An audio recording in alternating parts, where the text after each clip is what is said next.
Chelsea Vicari and Kate from Southern Goodness. Go to the Slabs.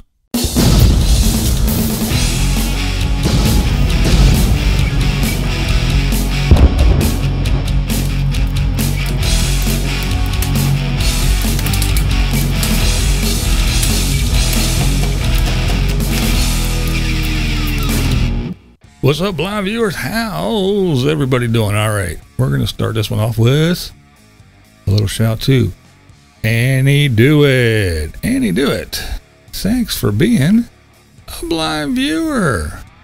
Appreciate it.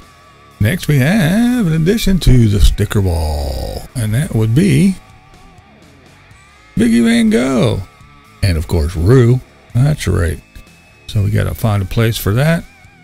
She'll be up here on the wall. Thanks, Vic. And got a magnet too. Awesome. All right, let's start this one out with Papa Texas. All right, now Papa Texas got caught up in the big YouTube news, if you will. Right now on YouTube, there's an issue with, let's say, comments on minors. And no, not the ones that are searching for ore. We're talking about the underage folks. Now, the one example that's used a lot is there's this very popular YouTuber. She's a female, young female. I think she's like 15, 16, something like that. But, I mean, she gets millions of views. But she did a video where she was trying on bikinis. No big deal. But in the comment section, all the vile, disgusting, horrible comments from, you know, the dregs of society, the, you know what I'm talking about. I don't want to say too much or anything because I don't want to get caught up in all this mess. But anyway, so you got that. And then you have, say like, Mrs. Smith up the street takes the kids to gymnastics class and she films the kids in gymnastics class. Next thing you know, you have these freaks are posting in the comments all this disgusting stuff, and hey, it's 6 minutes and 23 seconds. You see, yeah, you know, just imagine. I'm not, like I said, I don't want to get caught up in it, but there's stuff like that going on. It's been brought to the attention, and of course, as soon as the advertisers get involved in YouTube, they perk their eyes all up, and we got to take action. So they're scrambling to do stuff. So the content creators, they're really not doing anything wrong. There's nothing wrong in their videos, but however, the comment section is getting out of hand. So what they have done is they are disabling comment sections. Well, Papa Texas, I mean, come on, it's Papa Texas. He cooks and stuff. It's, you know, he has nothing. But anyway, he got caught up in this mess, and his channel got hit with his comments were disabled. And the most he ever does is maybe have a grandson or something there with him, and they're eating, you know, trying something. But, you know, it's nothing weird. It's nothing but, I don't know. It's just crazy the way this YouTube stuff goes. And they let things go and go and go. And they go, whatever. But as soon as the advertisers get involved, then it's a mad rush. The panic sets in, and it's a mad rush to come up with some solution. So I can see, as they're working through this, a lot of people are getting hit for no reason. There's a guy who has a gaming channel, focuses on Pokemon Go, and all his comments got deleted and everything. Well, not deleted, disabled. But so everyone, there's a lot of people getting hit for no reason. So which just goes to show that there is no manual review. There's no person. They just take it from one set of computers and send it to a different set of little robots and computers to look at, because anyone can obviously see that Papa Texas, no, it's not happening. So he got caught up in the crossfire, unfortunately. So I hope that all works out for Papa Texas. And I will say this, once they get this figured out and how to sort through this, I can see in the near future that some of these channels that let all this garbage talk and the doxing and everything that goes on in their comment sections, and they turn a blind eye or encourage it, I can see a lot of these channels getting their comment sections deleted or disabled or both. So keep an eye out for that. Now we're kind of talking about people that do cooking and stuff like that. So I'm going to talk about Helga's PA Cooking. Now Helga she's actually like an hour or so from me. She's not too far. What she does, her channel is just what it says, Pennsylvania Cooking. Now she does some stuff that I haven't eaten in a while because, you know, stuff that grandma used to make. So since she's long gone, I don't get to eat some of that good old home cooking from Pennsylvania like I used to. So I go over to Helga and I watch her, and she gives us recipes and she cooks up some stuff that good old down home, stick to the ribs cooking that I miss but still enjoy. Well, the one I just saw and made my mouth water and think of the good old days was some good buttermilk sausage gravy. Oh my goodness. So good. Brings back memories and thoughts of home. All right, let's shift gears to the RVers now for a little bit. We got Neil from Teardrop RV Travels. Now, let's first of all, Neil kind of changed the name, did but didn't, kind of put a apostrophe, hey, this is it, until he gets it in full swing. But he kind of changed the name since, after all,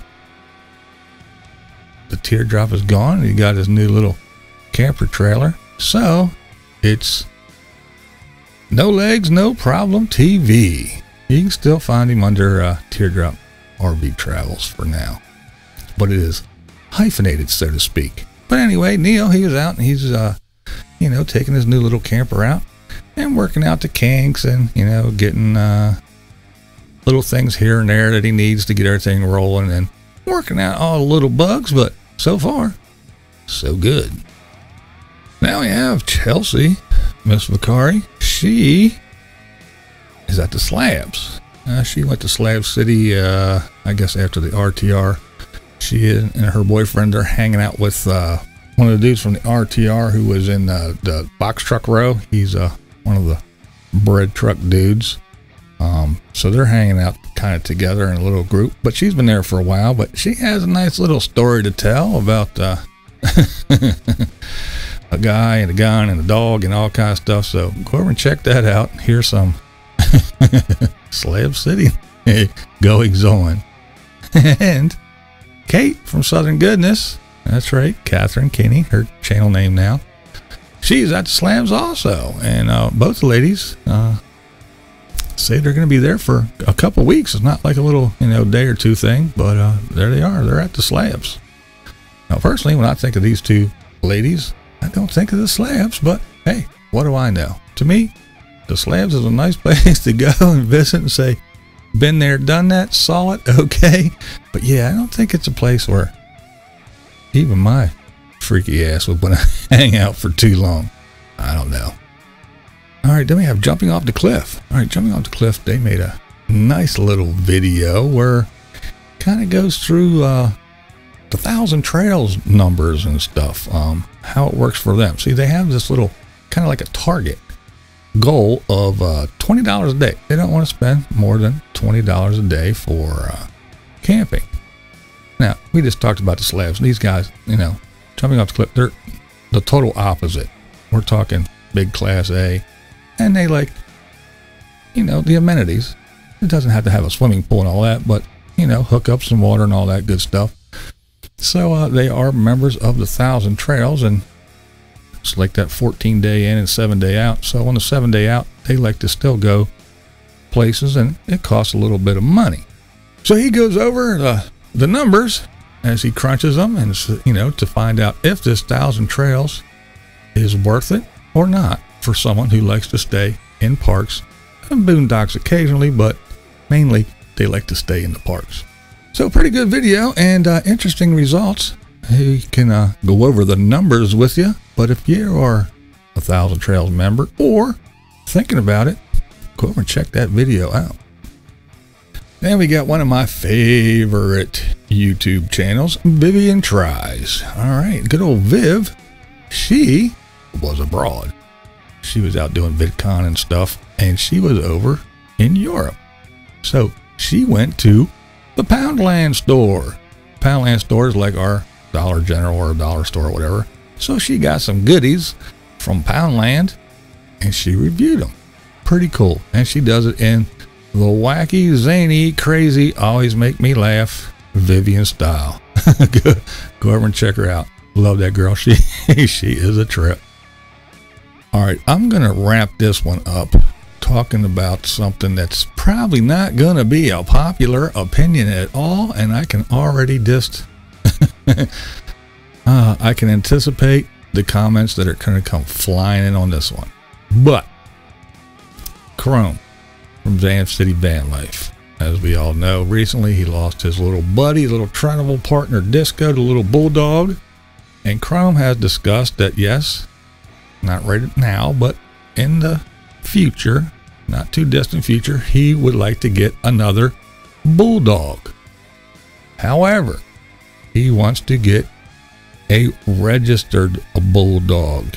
He wants to go to a proper place and get one from a breeder that they can prove at least 5 generations back and all that good stuff. Well, of course, in this day and age, oh, that's disgusting. That's the most horrible thing you could do. Go to the shelter, go to the pound, go rescue these dogs, get a rescue dog, blah, blah, blah, blah, blah, and on and on and on. Yes, I'm not saying that you shouldn't go get a rescue dog or whatever. I had a rescue dog. I've had a couple in my lifetime. Not a problem. However, we're talking about a particular breed that he is interested in. Now, some breeds, including the bulldogs and other dogs with the little smashed in faces, they often have respiratory problems and all kinds of other issues that are associated with certain breeds. And on top of that, he is in a van living in that lifestyle. So, to go and find a proper dog that was bred purely, not a mutt or a rescue, and bring that thing into your life in your van when YouTube is your life, to properly take care of a healthy, well-adjusted dog takes a lot of money, time, space, and all that good stuff. Now you're going to go, and yes, as good of a thing as it is, now you're going to go to get some shelter animal that's been through Lord knows what, with all its issues and problems, and not just the physical, or the health problems, but the little mental things that it's been through. Because was it tied outside and neglected? Was it beaten? Was it screamed at? Was it thrown out a window? Who knows? That's why they're in the shelter in the first place. So when you're looking for your little partner or your little bud, and you are, again, in that lifestyle, it's just one less added hassle that you need. And again, if you do happen to get a nice, healthy, well-adjusted dog, it isn't cheap to keep them with all their shots and their food and exercise and everything else that they need. It's not easy living in sticks and bricks with a yard and everything else. Now you're in a van on a YouTube budget and whatever else. Yeah. So now, and traveling around. So, I get it. I get it. If you were afforded the opportunity and you were in the position to go get a kennel dog or a rescue dog or any of that stuff, by all means. But on the same hand, there's nothing wrong with wanting a dog with as few problems as possible, especially when you're living the van lifestyle. And this is BlindViews, and that's the way I see it. What we do here is go back.